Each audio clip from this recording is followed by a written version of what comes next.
Hello and Merry Christmas from the ROKER RAPPORT XTRA podcast. I hope that you got absolutely everything that you wanted from Santa Claus and you're fully geared up for a mammoth clash on Thursday between mid-table Sunlun and bottom-of-the-table Bolton Wanderers.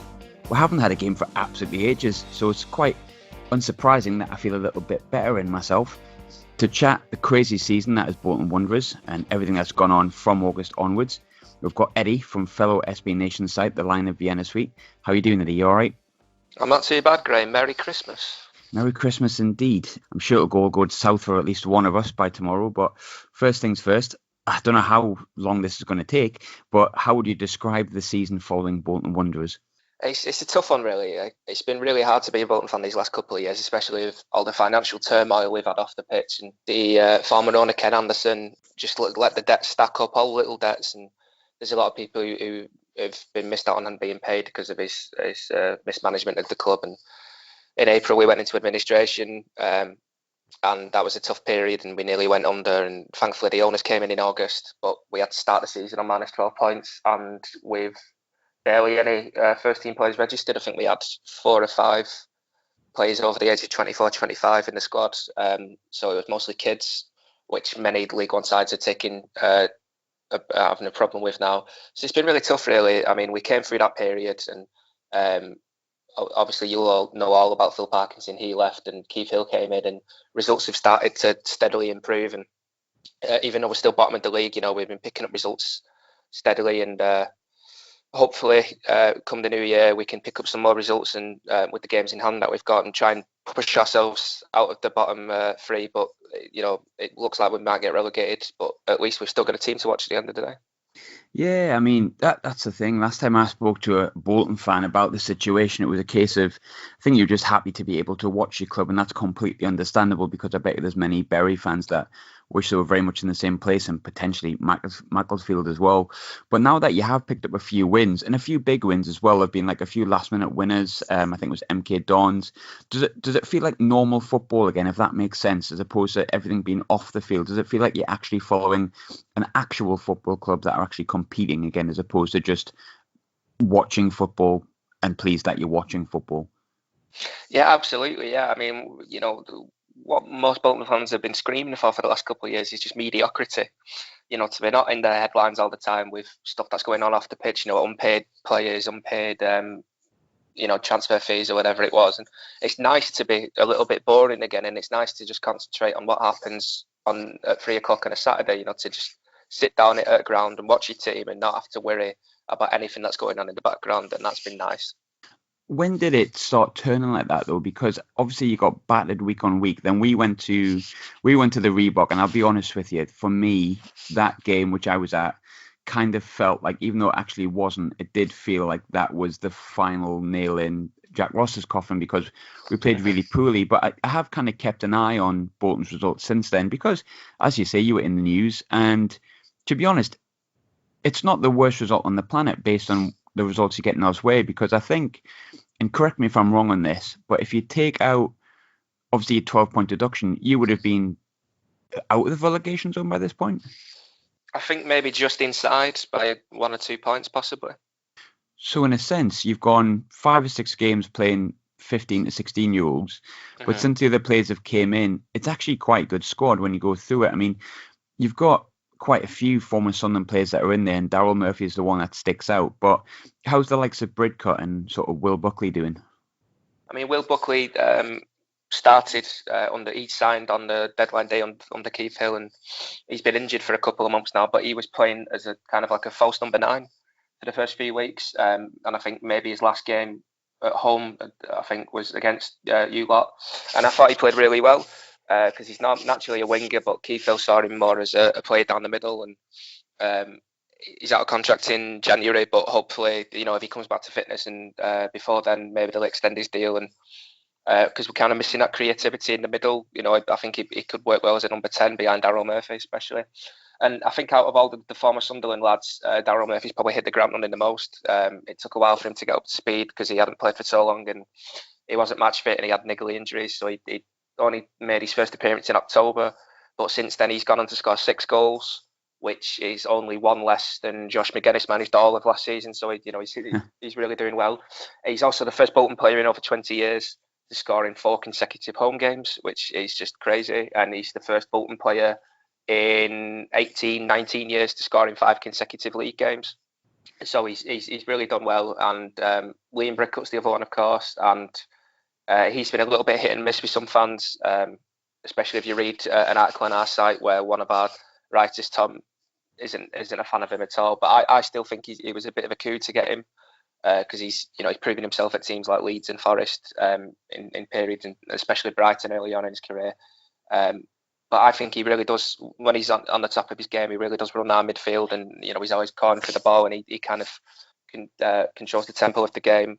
But the last couple of games, because of injuries and other circumstances, he's been playing at centre half, and he's quite short in stature, so that's been a bit strange to look at. But it's kind of worked, but I'd like to see more in midfield, and if he can get a bigger run of games in that defensive midfield spot, I'm sure most fans will warm to him.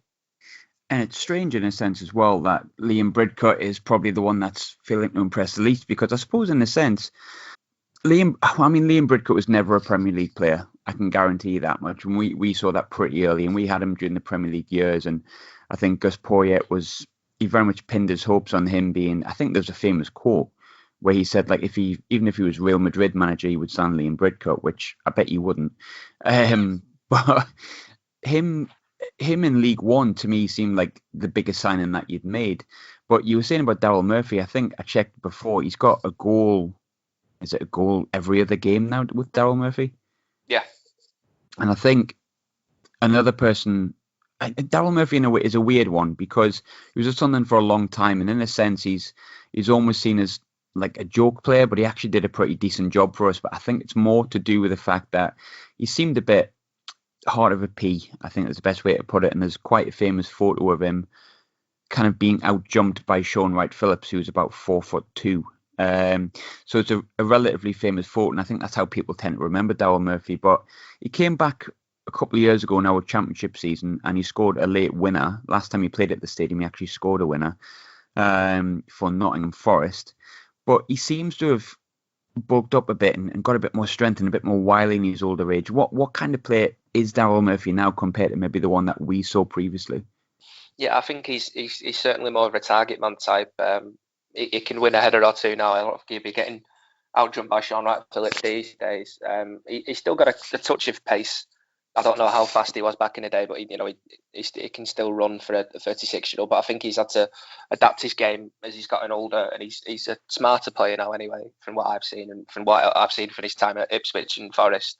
I think he was definitely a late bloomer, and he's turned into someone who can dictate play up front, and also still has an eye for goal, and can finish. Like on Saturday against Southend, he latched onto a really poor touch by Dieng and ran through and chipped the ball over. So it was a real composed finish, and I think that's what he brings to the club most of all. Because if most fans will say that he can have a really poor game, but then he's still the one who's putting our chances away, and I think that's what we've missed for years, is a proven goal scorer, and so far Daryl Murphy's that man. Yeah, he's very much a proven goal scorer, and I suppose in a sense as well it's a bit different now, because there is still, it's not completely unlikely that you could stay up, because you are winning games. But I think Daryl Murphy going to Bolton was almost quite a strange move, because I think he could pretty much play for anyone in this league and score goals. As you say, he's a proven goal scorer at the level above. But how old is he now? 36? Yeah, 36. 36. I would never say he was slow, but he was never sort of that fast, and I definitely resonate with what you said about him being a late bloomer, because I think he came to Sunderland as a very, very young lad during a very difficult time, and he only really came to the fore under the Roy Keane years when he played up front alongside David Connolly.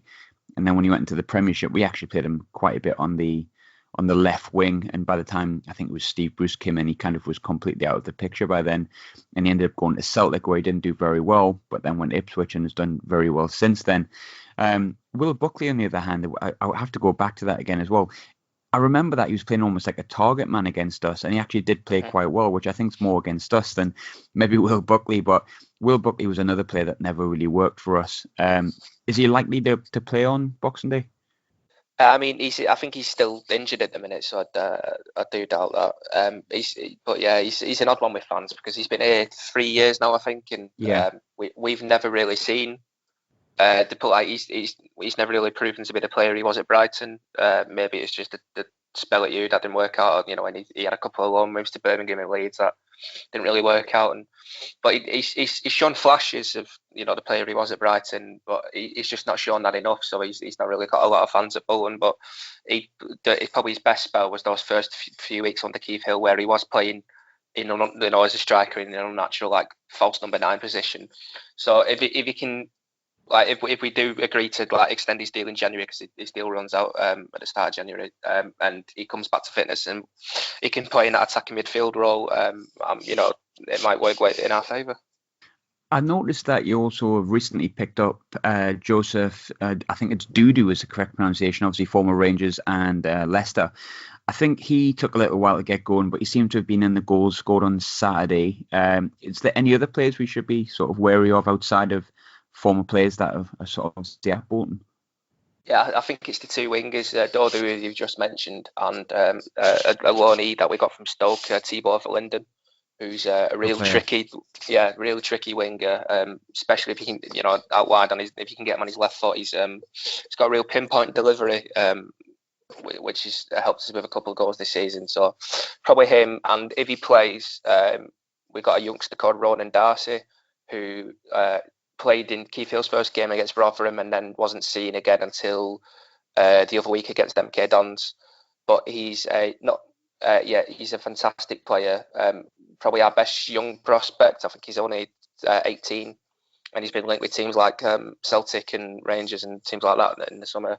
And he's a real talent, and he's been playing in the number 10 position that Ali Crawford, who's another player who's injured, or Will Buckley would have probably been the first choice. But he's coming and he's a little lightweight, but he's got a real great first touch and he's got a real eye for the ball. So hopefully he can have a good game on Thursday. Outside of Darcy, actually something that's just made me think, the players that obviously started the season were all sort of youth teamers, like really, really young players. Have any of them, apart from Darcy, sort of been part of the squad since then, or have they all kind of gone back to their academy sides? Yeah, the majority have gone back to the under 18s and the under 23s. There's a couple that have been mainstays. There's two that have been injured. Harry Brockbank and Liam Edwards, who are both defenders, got injured early on in the season while we were still playing the kids. And if they hadn't done, they probably would have been involved in first team football a lot more. Edwards was on the bench at the weekend. And then there's Johan Zuma, who's the younger brother of Kurt Zuma, the Chelsea defender. The one that gave away the penalty at the Reebok, I think, didn't he? The handball. Yeah. That's right. That was unfortunate. Yeah, he gave you the chance to equalise.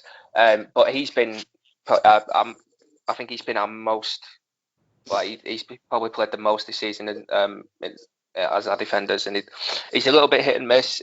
We had a defender a few years ago called Prince Desir Guano, who could chase a man from 20 yards and produce a brilliant tackle, but the next thing he's done a woeful back pass, or his touch is opened up and let him score. And Zuma's that sort of player, but he's only young. He's only 21, 22, but he's got a real raw talent. And if we can hone in on his skills, he's got fantastic pace. He can produce a great tackle. But if he works on his marking and his positioning, he could probably be a great defender at this level. Now, we've talked about former players that play for Bolton. We've talked about the players that you have and things like that. But I think we're probably missing the elephant in the room here, that the last time we played you, Jack Ross was our manager. He went a few weeks later after getting beat off Lincoln, probably coincided with the result we got at Bolton. And we brought in a certain manager that, I'll be honest with you, hasn't done very well. And that's putting it lightly. So Phil Parkinson, I've got to ask, as a Bolton fan, were you surprised when Sunlun went for Phil Parkinson? No, because his style of play. Well, as Sunderland fans will all know, his style of play is not the prettiest. He's not the warmest of characters. Could say that. Yeah, but his first 2 years with us are all the CV he needed to get the job at Sunderland. We were under a transfer embargo when he came in 2016, and he managed to get us promoted at the first time of asking, which was absolutely fantastic. And not only that, the season after he kept us up in the Championship, all whilst still being under a transfer embargo.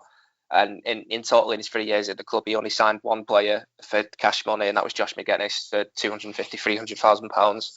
The rest were either free transfers or loans. So he was really limited with what he had to work with at our club. But for the first 2 years, definitely it worked in our favour.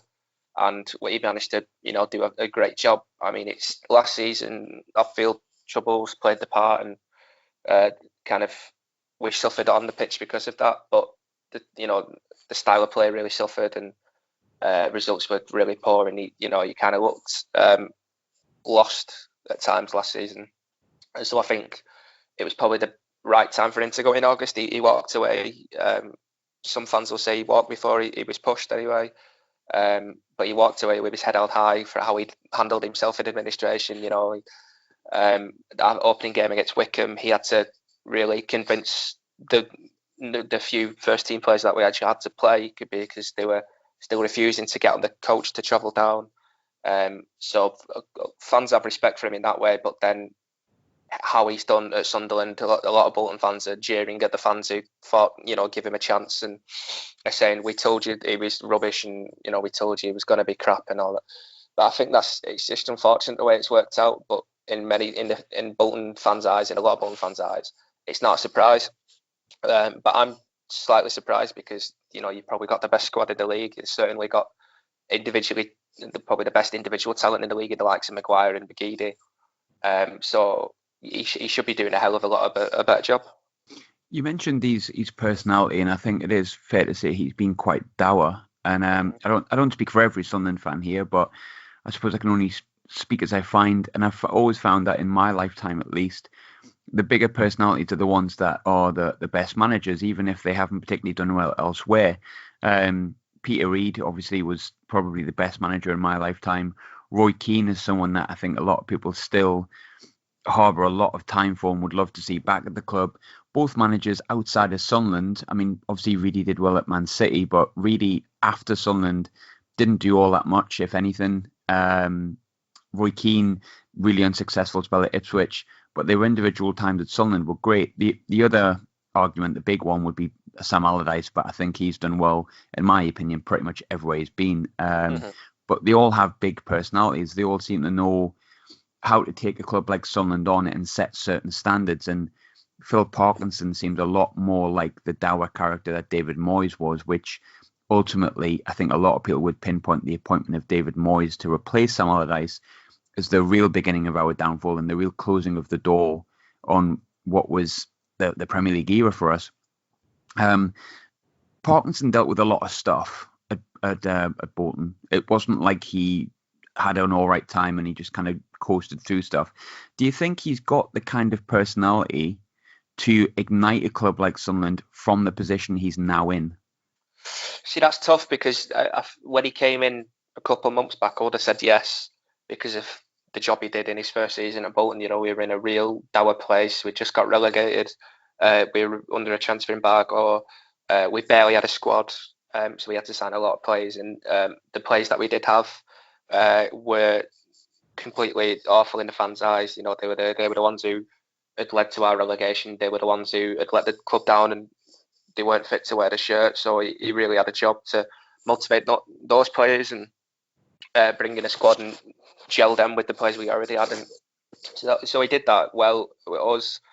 And I thought he would have done that with you initially, but it's not worked out that way. So, I mean, he's probably, he's in a corner now where does Stuart Donald pull the trigger before the new year, when you're going into the transfer window and look to sign a new manager, or, do you back him and do you let him sign his own players and put his own stamp onto the club? And does that change your results, and does that change how he can impact the team? It's a real struggle for him, and maybe if you don't get results against us on Thursday or on Sunday, then maybe they'll think to move on, and maybe they'll think to put someone else in to be in charge for the January transfer window. There is, I mean, there's probably a few Sunderland fans listening thinking, well, we thought the same after Gillingham, and we thought the same after sort of a few games with Parkinson, that it was and it feels, to be honest with you, with Parkinson, that it's untenable. It's probably funny for an opposition fan in a sense, maybe not for us, but if you notice anything that the club tweet out, literally anything, there's just a barrage of comments saying sack Phil Parkinson, sack PP, hashtag sack PP, and it almost feels like untenable. So I almost feel like even if we don't pull off results over the Christmas period, Stuart Donald's going to stick with him almost to prove that. I don't know what he's trying to prove, but for me, he should have been gone a few weeks ago. But I think there was a vote. I think 90% said for him to go, but I think most people now just accept that we're stuck with him, and a few people have also looked and said, maybe the problem lies a lot deeper than Phil Parkinson. But I suppose if he is staying, as we do approach January, you've touched before that a lot of his signings were free transfers. He only ever spent money on one player. But what was Parky like in the transfer window when he was able to sign players? Was he quite good in the scouting? Did he have a good, I'm trying to think of the word here, did he have a good knowledge of kind of the league he was working in? Because we've been told he has. Yeah, I'd say he's got a really good knowledge of League One. I think that's proven in the signing of Felipe Moraes halfway through last season. He got released by Bradford. He was a bit part player for Bradford the year he got released as a winger, and he turned out to be probably the best signing we've made this decade. Obviously not the best player we've made, but in terms of impact on a season, the best signing. Yeah, I think he came in and scored a goal and made 14 assists in 18 games or something. He led League One in assists in a 3-month spell with us, all while playing as a wing back, which he'd never done in his career. He was predominantly a winger, and Phil Parkinson put him as a wing back in like a 3-5-2 formation. So it's players like that who aren't the glamour types who come from these coming from teams that they're not favoured at in League One, and he was a prime example of that. I think players like Josh McGuinness, he also got from Charlton when they were in League One, and that kind of the other side of the coin. He was the only player that we spent money on. He initially had some success, and then just went off the radar completely. Just went downhill from September onwards.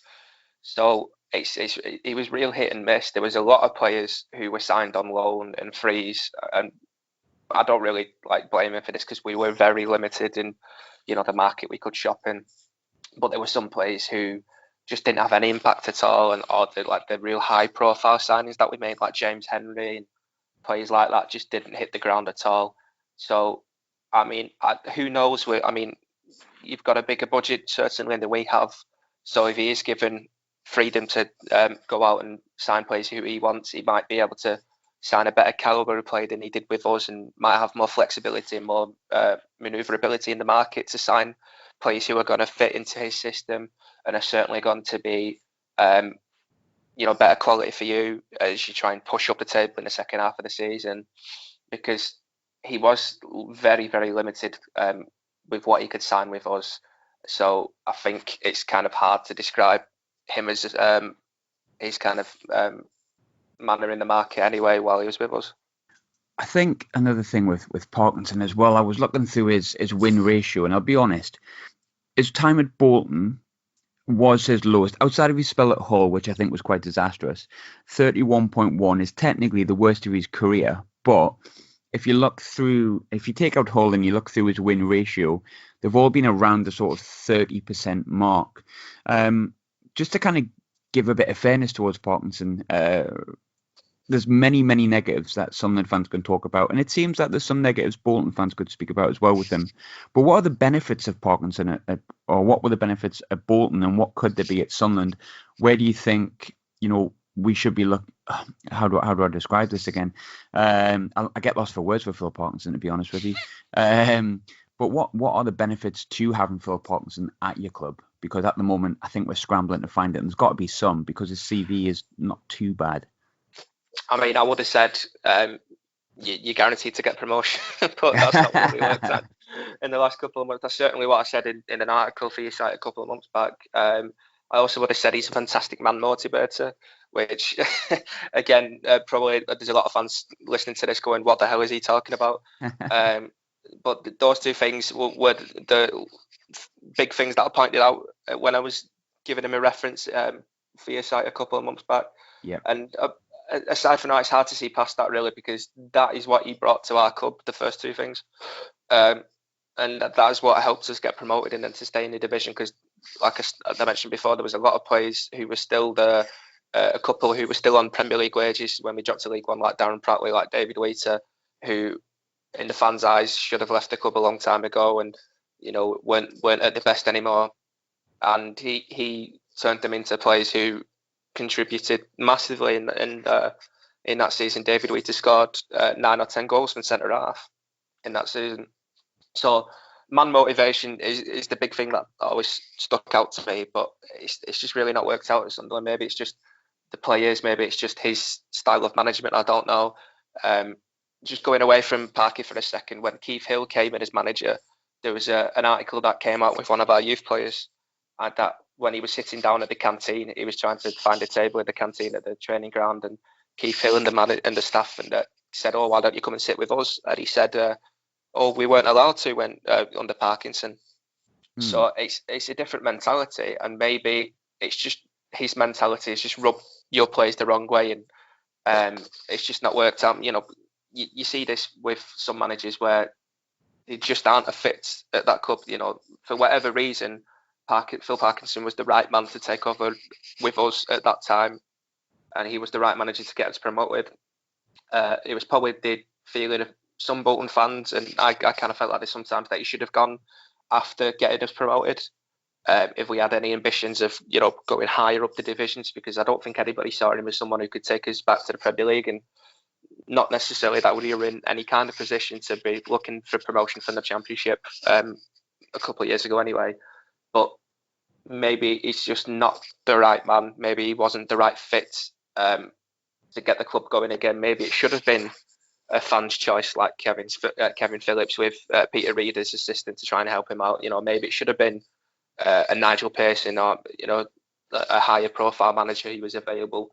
And if, you know, like I said before, it's Stuart Donald's decision now whether or not to pull the trigger going into the January transfer window. You mentioned about the situation with the youth team player there, and I think we spoke a little bit off air, and it's funny, you asked off air, you said, has he ostracised anyone from the side yet? Mm-hmm.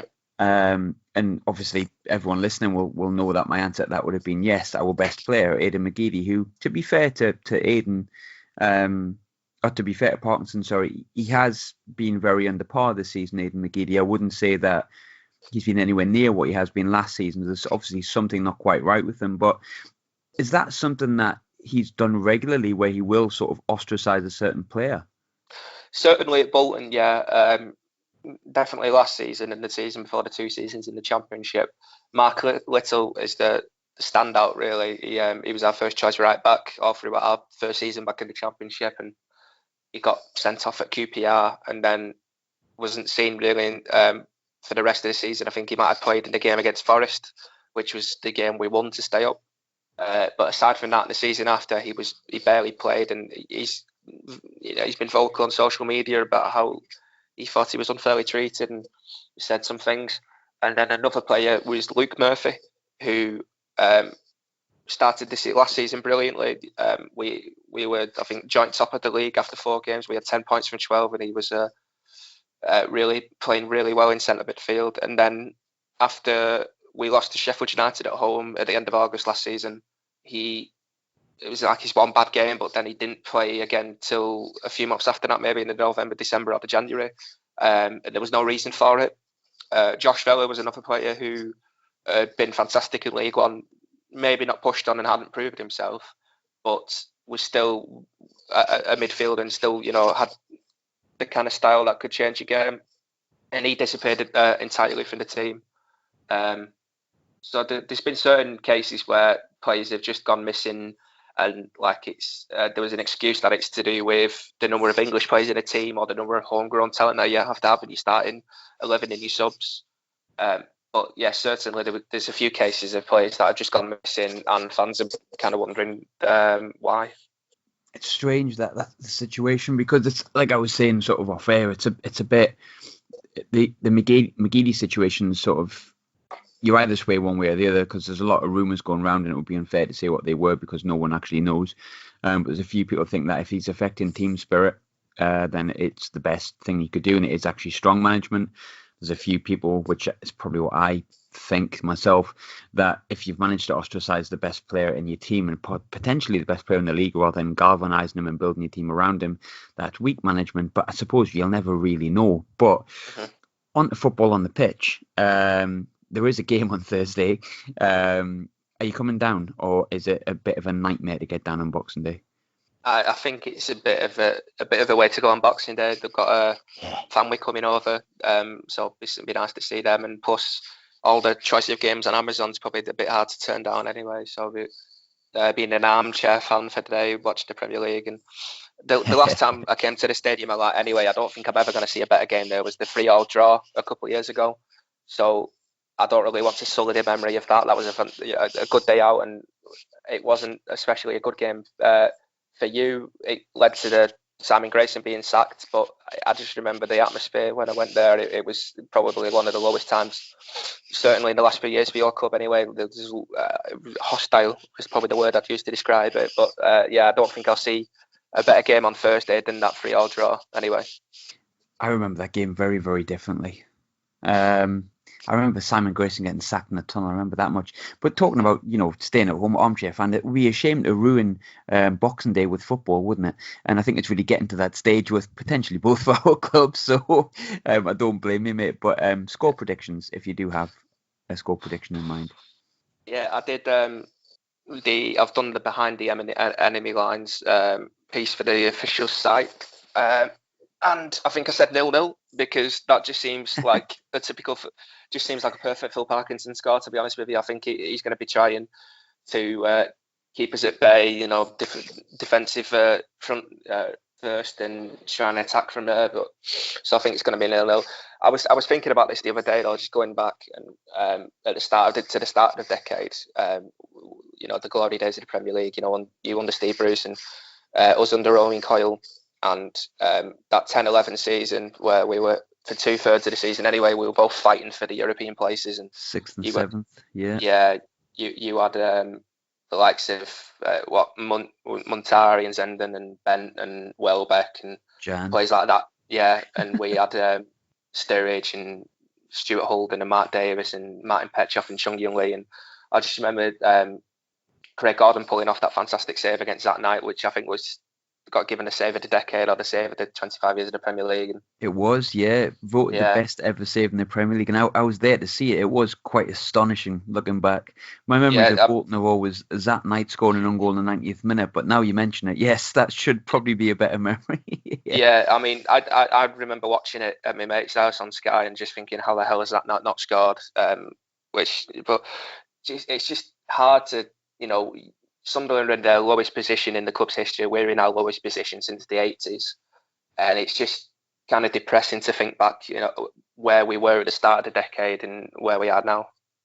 Yeah, we did, it hasn't been aired yet, but we did a big fat pod of the decade, and we went through like the best team, the best games. And when you think of where we came from to where we're at, and the same will apply to Bolton, it's, it's supremely depressing, in fact, and you kind of wonder how we got here, and you do wonder if it'll ever change and ever come back. But I suppose, hopefully, it will be for both of us at some point, because I think we're both, and there's probably a lot of League One fans listening to this not liking me saying this, but I think we're both probably too big for this division at least. Or at least we should be aiming higher than it. Yeah, traditionally anyway, yeah. Traditionally, yeah, very much. You are where you are, but traditionally, very much.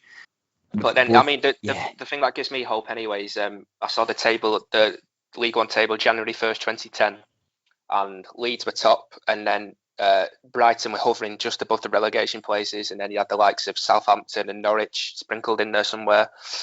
And, Leeds are on the cusp of finally going back to the Premier League after 16 years, and those other three teams are mainstays in the Premier League. Well, Norwich maybe not, but the other two have been in there for years now. So that kind of gives me a little bit of hope, but I think certainly you lot have probably got the better chance of being there in 10 years' time rather than us.